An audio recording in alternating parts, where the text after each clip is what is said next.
টানা হিট অ্যালার্টের মধ্যেই সারা দেশে খুলেছে স্কুল কলেজ। এ বিষয়ে আরো জানাতে খুলনা করোনেশন মাধ্যমিক বালিকা বিদ্যালয়ে আছেন সহকর্মী আব্দুল্লাহ আল মামুন রুবেল। সরাসরি যাচ্ছে তার কাছে।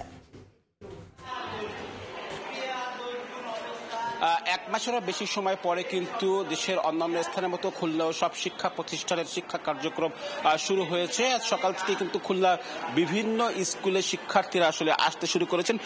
গত কয়েকদিনের মতো আজও কিন্তু খুলনায় তীব্র তাপপ্রবাহ রয়েছে। এই তীব্র গরমের মধ্যেও কিন্তু আমরা দেখছি যে শিক্ষার্থীরা শিক্ষা প্রতিষ্ঠানে আসলে ক্লাস করতে এসেছেন। আমরা এই মুহূর্তে রয়েছে খুলনার করোনেশন মাধ্যমিক বালিকা বিদ্যালয়। এখানে আমরা দেখছি যে শিক্ষার্থীদের যে প্রচন্ড গরমের মধ্যে যে শিক্ষা কার্যক্রম সেটি কিন্তু আসলে চালানো হচ্ছে। এখানে ফ্যান চলছে, তবুও কিন্তু আমরা দেখছি শিক্ষার্থীরা যারা এখানে আছেন তারা কিন্তু কেউ হাত পাখা দিয়ে, কেউ বা ছোট্ট ফ্যান দিয়ে রিচার্জেবল একটু স্বস্তির আসলে চেষ্টা করছেন।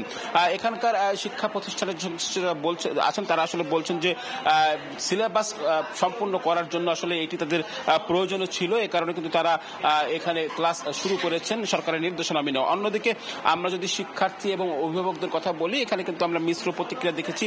অভিভাবকদের অধিকাংশই কিন্তু এই তীব্র গরমের মধ্যে শিক্ষার্থীদের ক্লাস করা কার্যক্রম চালু রাখা নিয়ে অসন্তুষ্টি প্রকাশ করেছেন এবং তারা বলছেন যে এই গরমের মধ্যে আসলে বাসায় টিকে থাকাও আসলে তাদের জন্য এক প্রকার কষ্টসাধ্য। সেখানে বাইরে রোদে পুড়ে আসলে ক্লাস করার জন্য আরো বেশি কষ্টসাধ্য হয়ে উঠছে এবং অনেক অভিভাবক দেখেছি আমরা স্কুলের বাইরে কিন্তু তারা আসলে বাচ্চাদের জন্য অপেক্ষা করছেন। তারাও কিন্তু আসলে তীব্র গরমের মধ্যে বাইরে অপেক্ষা করছেন। সবকিছু মিলে কিন্তু নানা রকম ভোগান্তি রয়েছে।